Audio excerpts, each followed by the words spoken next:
మళ్ళీ మీరు ప్రజల్లో తిరుగుతున్నారు. 2019లో మళ్ళీ మీరు ఎంపీ అవటానికి బాటలు వేసుకొని. అంటే నేను ఇప్పుడు ఒక పార్లమెంట్ సభ్యుడిగా ఓడిపోయి ఉన్నా ఆ కాన్సులో ప్రజలు ప్రభుత్వం మాది కాబట్టి ఏంటంటే డెఫినెట్గా మమ్మల్ని ఆశిస్తారు. వాళ్ళ యొక్క ఈతి బాధలు అన్ని బాధలు కూడా ప్రభుత్వానికి వినియోగించి మళ్ళీ మాకు రిడ్రెస్ చేయండి అని చెప్పేసి. మా దగ్గర అందరూ ఎమ్మెల్యేలు లేరు అన్ని పార్లమెంట్ కానీ. ఇప్పుడు అలంపూర్లో లేదా కాంగ్రెస్ ఎమ్మెల్యే, గద్వాలు కాంగ్రెస్ ఎమ్మెల్యే. ఇటువంటిప్పుడు నా మీద నైతిక బాధ్యత కదండి. ఆ ప్రాంత ప్రజల యొక్క బాధలన్నీ రిక్వైర్మెంట్స్ నీడ్స్ ఇందాక చెప్పాను. తుమ్మిలది ఎవరు చేయలేదు. మరి చంద్రశేఖరరావు గారు ఈనాడు ఆయన 800 కోట్ల ప్రాజెక్ట్ని ఫైనాన్షియల్ క్లియరెన్స్ ఇద్దంటే అది మేము రిప్రజెంట్ చేస్తే కదా.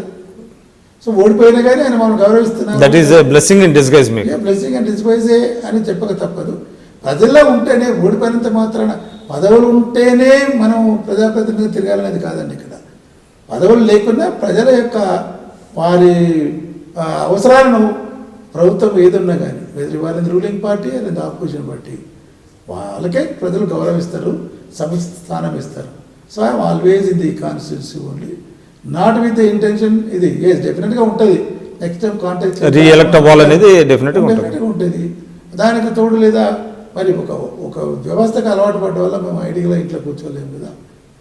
ఇంకా కాంటాక్ట్ చేసేది it depends upon the party ticket ఇస్తే డెఫినెట్గా మీలాంటి వాళ్ళ మీరంత అనుభవజ్ఞుల్ని మీ పార్టీ ఎందుకు వదులుకుంటుంది? డెఫినెట్గా మీరు 2019లో మళ్ళీ మీకే టికెట్ అనుకుంటారు.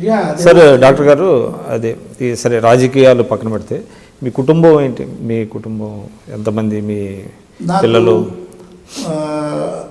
2 అబ్బాయిలు, 1 అమ్మాయి. పెద్ద అమ్మాయి ఈజ్ ఎ గైనకాలజిస్ట్.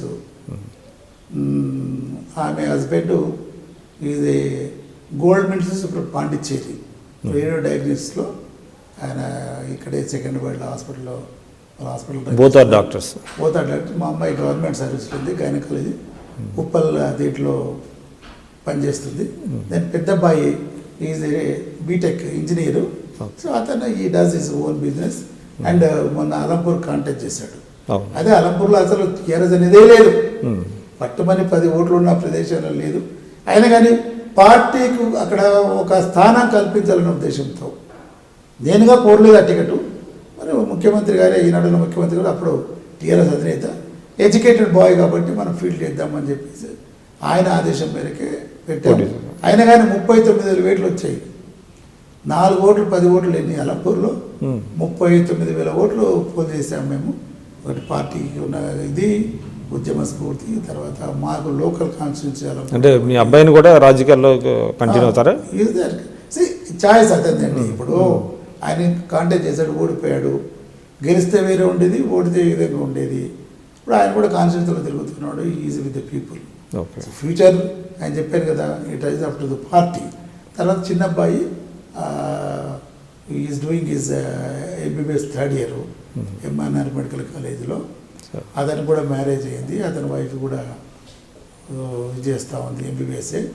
తర్వాత మా పెద్ద అబ్బాయి వైఫ్ షీఈ్ రెసిడెన్సీ హౌస్ వైఫ్గా ఉంది. అంటే మీ వారసత్వం అంటే వైద్య వృత్తి వారసత్వంగా వస్తుంది, రాజకీయాలు కూడా వారసత్వంగా మీ కుటుంబంలో వస్తున్నాయి. రెండు వస్తున్నాయి. ఇప్పుడు వదిలికేము కదండి, నాకు ఆకాంక్ష, నా పిల్లలు డాక్టర్లు కాబట్టి ఇప్పుడు 2 అదే మీ 2 వారసత్వాలు కొనసాగుతున్నాయి మీ కుటుంబంలో. కొనసాగుతున్నాయి. Okay sir, thank you. జనాభా ప్రాతిపదిక లేదు, లేదంటే విస్తీర్ణం ప్రాతిపదిక లేదు, అదేవిధంగా అందరినీ కలుపుకొని వెళ్ళలేదు. కనీసం ఏంటంటే మీరు అఖిలపక్ష సమావేశం ఏర్పాటు చేశారు, అది కూడా చాలా బిలేటెడ్గా, చాలా ఆలస్యంగా చేశారు. అంటే ముఖ్యమంత్రి గారు తన మధ్యలో ఏదైనా ఒక ఆలోచన కలిగితే దాన్నే ఇంప్లిమెంట్ చేయాలి అనేటువంటిది. మీరు చెప్పేది ఎలా ఉందంటే ప్రజల సౌలభ్యం కోసం చేశారని అంటున్నారు, అది నిజమే కావచ్చు. కానీ విపరీతమైనటువంటి ఆందోళనలు అంటే సొంత పార్టీ నుంచి కూడా కొన్ని వచ్చినాయి. దాన్ని మీరు ఏ విధంగా విశ్లేషిస్తారు? అదే నేను చెప్పబోతాను. ఇప్పుడు ప్రతిపక్షాల వాళ్ళు ఏమంటున్నారంటే